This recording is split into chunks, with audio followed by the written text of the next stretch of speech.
Assalamualaikum warahmatullahi wabarakatuh. Kami dari kelompok 3 Paralel A akan mempresentasikan mengenai peran Kamir dalam industri etanol.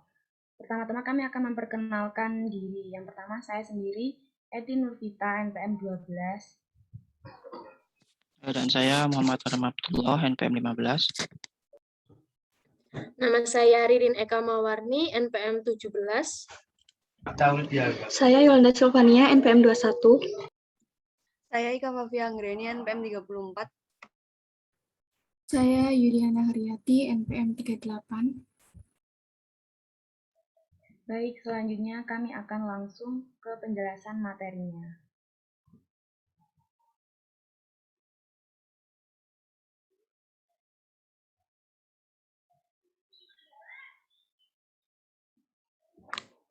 Ya, peran Saccharomyces cerevisiae dalam industri etanol.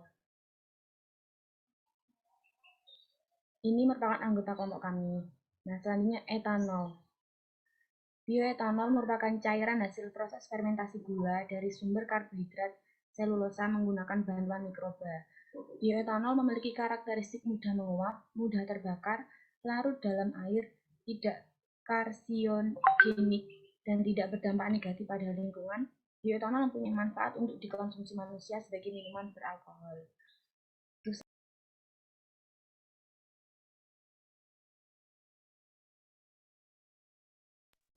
Baik, selanjutnya yaitu manfaat etanol.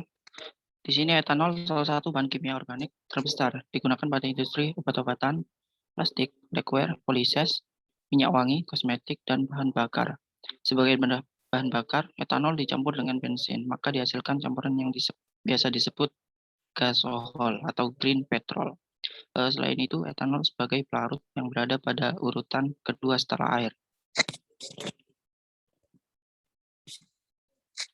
Jenis dan sifat bakteri pembuatan etanol.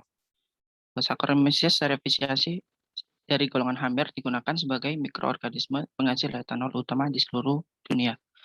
Rekayasa genetik pada Saccharomyces cerevisiae sudah banyak dilakukan untuk meningkatkan produksi atau menghilangkan faktor-faktor yang dapat menurunkan produksi etanol selama fermentasi. Potensi hammer lokal untuk menghasilkan etanol antara lain umbi kana edulis, tepung umbi gadung, ampas kasar kecap, jerami padi, dan umbi singkong. Selanjutnya akan dijelaskan oleh saya.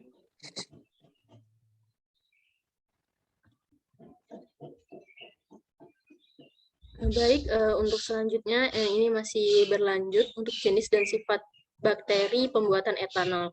Untuk Saccharomyces sendiri itu merupakan mikroorganisme bersel satu, tidak berklorofil, dan termasuk golongan Eumycetes. Tumbuh baik pada suhu 30 derajat Celcius dan pH 4,5 sampai 5.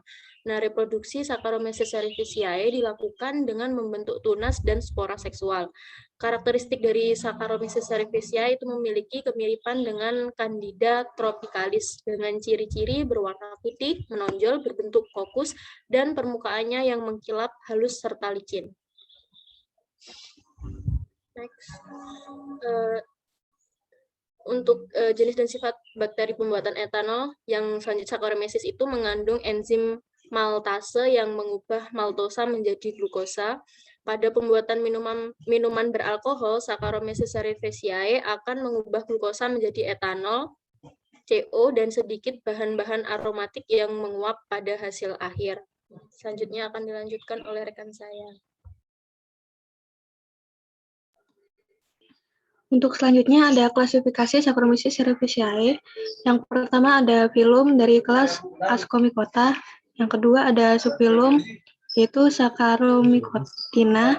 Yang ketiga ada kelas yaitu Saccharomycotina. Yang selanjutnya ada genus yaitu Saccharomyces. Kemudian selanjutnya ada kelas ordo yaitu Saccharomycetales. Selanjutnya ada famili yaitu Saccharomycetaceae. Selanjutnya ada spesies yaitu Saccharomyces cerevisiae.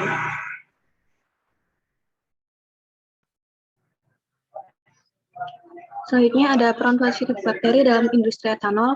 Pada sektor energi, Camir diproyeksikan untuk pengembangan energi terbarukan seperti bioetanol atau biofuel. Bioetanol merupakan salah satu energi alternatif yang menjanjikan dalam menghadapi krisis energi di masa depan. Dalam pembuatan etanol, Camir dibutuhkan untuk proses fermentasi, di mana mengubah glukosa menjadi etanol. Kandungan selulosa dari tumbuhan dapat diolah menjadi etanol melalui proses fermentasi menggunakan Camir. Untuk selanjutnya dilanjutkan oleh rekan saya. Selanjutnya di sini ada peran negatif bakteri dalam industri etanol. Yang pertama, waktu fermentasi berpengaruh terhadap hasil perolehan bioetanol, di mana semakin lama waktu fermentasi, maka perolehan bioetanol akan meningkat. Namun, bila fermentasi terlalu lama, maka nutrisi dalam substrat akan habis dan Camir Saccharomyces cerevisiae tidak lagi dapat menfermentasikan bahan. Nah, berikut merupakan diagram alir pembuatan etanol, di mana proses yang pertama dari bahan bakunya kita sterilisasikan terlebih dahulu, lalu melakukan pembibitan Camir dan melakukan fermentasi. Setelah itu dilakukan distilasi untuk pemurnian dan dihasilkan produk etanol murni. Selanjutnya akan dilanjutkan oleh rekan saya.